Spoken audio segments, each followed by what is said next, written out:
Madam आज 15 तारीख है और अभी 15 दिन में वापस नया साल लगने वाला है, जो इकोनॉमिक नया साल रहता है वो अब तक किस प्रकार की वसूली हुई है और आगे फिर कैसे होगी वसूली, क्या कहेंगे इस विषय पर?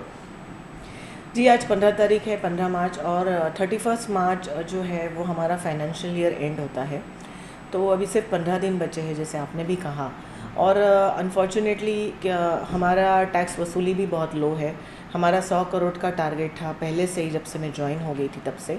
लेकिन अनफॉर्चुनेटली अभी तक 56 करोड़ ही अपना वसूली हो चुका है। तो और अभी आपको ये बता दूं कि हम गए 2 महीने से सैटरडे संडे दोनों दिन पूरा स्टाफ काम करता है। दोनों दिन हमारे जो केओक्स सेंटर्स है, कलेक्शन सेंटर्स, वो भी शुरू रहते हैं।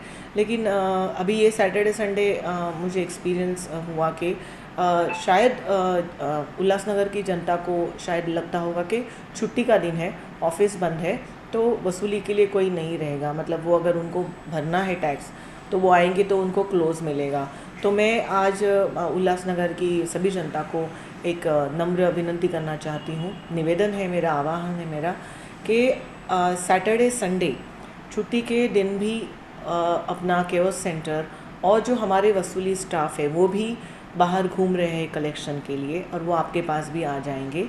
लेकिन आपको विनती है कि आप अगर ऑफिस में आके या केओस सेंटर पे आके भरना चाहते हो तो आप प्लीज़ भरिए, क्योंकि रोज़ 8 बजे तक रोज़ 8 बजे तक ये सब सेंटर्स खुले मिलेंगे आपको।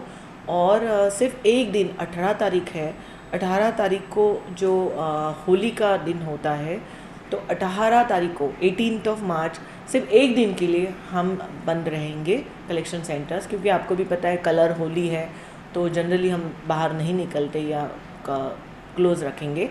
और एक बात बताऊं कि 31 मार्च के लिए हर साल जनरली 31 मार्च को 12 बजे तक हम ओपन रखते हैं कलेक्शन सेंटर। बट ये साल हम लोग 3 दिन लगातार, मतलब 29th, 30th एंड 31st, ये तीनों दिन 12 बजे तक कलेक्शन सेंटर अपना खुला रहेगा। तो आपको सबको नम्र विनती है कि आप प्लीज़ आपका टैक्स भर दीजिए। और छुट्टी का दिन सिर्फ 18 तारीख छोड़ के बाकी सब दिनों में, सब सैटरडे संडे, मतलब जो अभी आ रहा है वो 19, 20, 26 और 27, ये सैटरडे संडेज़ है, वहीं तभी भी अपना कलेक्शन सेंटर खुला रहेगा। मैम, अभय योजना भी लागू होने जा रही है, क्या है पूरा इसका शेड्यूल? जी, अभय योजना लागू होने जा रही है, इसके बारे में मुझे कमिश्नर सर से अभी तक कोई इन्फॉर्मेशन नहीं आई है। कुछ सुना है कि शासन की तरफ से कुछ इंस्ट्रक्शंस आने वाले हैं, लेकिन अभी तक तो कुछ आए नहीं हैं।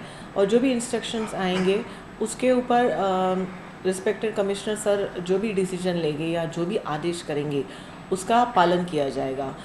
लेकिन अभी तक तो, मतलब अभी शाम को 5 बजे है, आज 15 तारीख है, अभी तक मेरे पास तो कोई इन्फॉर्मेशन नहीं आई है। जैसे ही आ जाएगी उसके हिसाब से जो भी कमिश्नर सर आदेश देंगे उसके हिसाब से काम होगा। आपको लग रहा है कि अभय योजना यहाँ पर आ जाएगी? नहीं, मुझे प्रेडिक्शन करने की आदत नहीं है।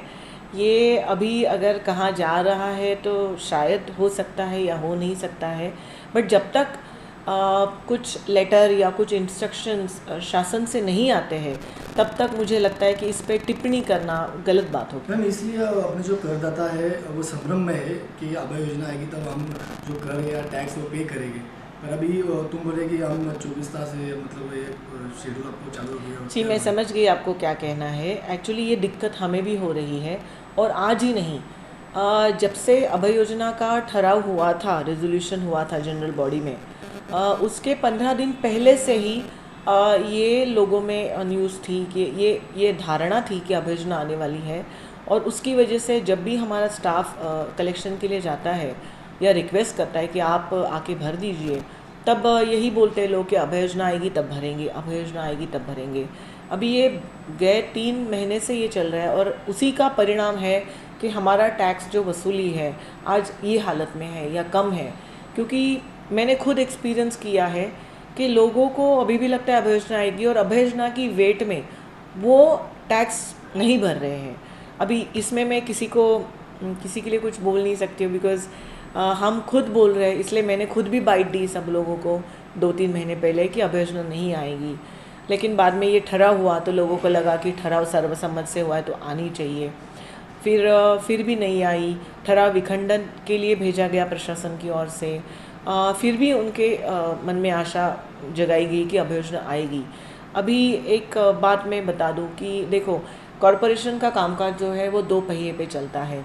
एक प्रशासन है और एक पदाधिकारी जी है जो नगर सेवक है, जो रिप्रेजेंटेटिव है जनता के।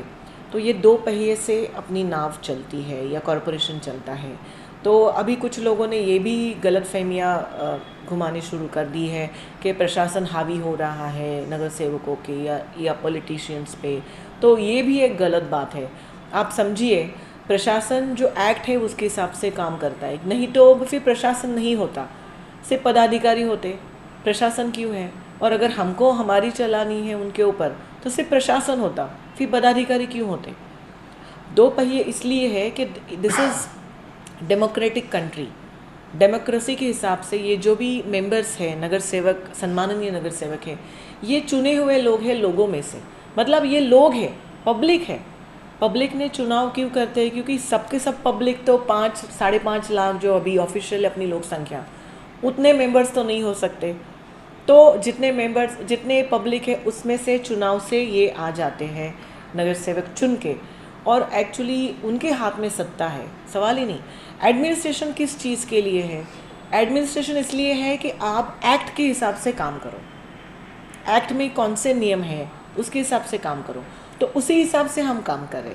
तो ठहराव जो विखंडन के लिए भेजा था वो इस हिसाब से भेजा था कि दर साल 7 सालों में हर साल अगर अभय योजना आ रही है तो लोग उसका फ़ायदा क्यों नहीं उठा रहे? और हर साल आएगी ये एक्सपेक्ट करके लोग नहीं भरते मार्च एंड तक, जब तक अभय योजना आएगी तब तक नहीं भरूंगा, ऐसी भावना दृढ़ हो गई, और वो गलत है। और इसलिए और कॉरपोरेशन का नुकसान हो रहा है पेनल्टी से। पेनल्टी ना एडमिनिस्ट्रेशन ने लाई है ना नगर सेवकों ने लाई है, वो एक्ट में है, उसको हम नहीं झुठला सकते, वो सभी जगह हर कॉरपोरेशन में है। तो आप ये बात भी समझिए कि यहाँ पे ये 2 पहिए की गाड़ी है और 2 पहिए साथ में ही चलते हैं। हम उनके ऊपर हावी नहीं होना चाहते और वो भी हमारे ऊपर हावी नहीं होते हैं। एक बात, हम साथ में मिलके ही काम कर रहे हैं। सिर्फ इस चीज़ में जो विखंडन के लिए भेजा था उसके ऊपर अभी तक निर्णय नहीं हुआ है, या अब मैं आपसे बात करूँ तब तक अगर निर्णय हो गया होगा तो मेरे पास अभी तक नहीं आया है। जैसे ही आएगा या जैसे ही रिस्पेक्टेड कमिश्नर सर से इंस्ट्रक्शंस मिलेंगे, हम उसके आदेश का पालन करेंगे। कोणार्क, अपना शहर, अपनी बातें।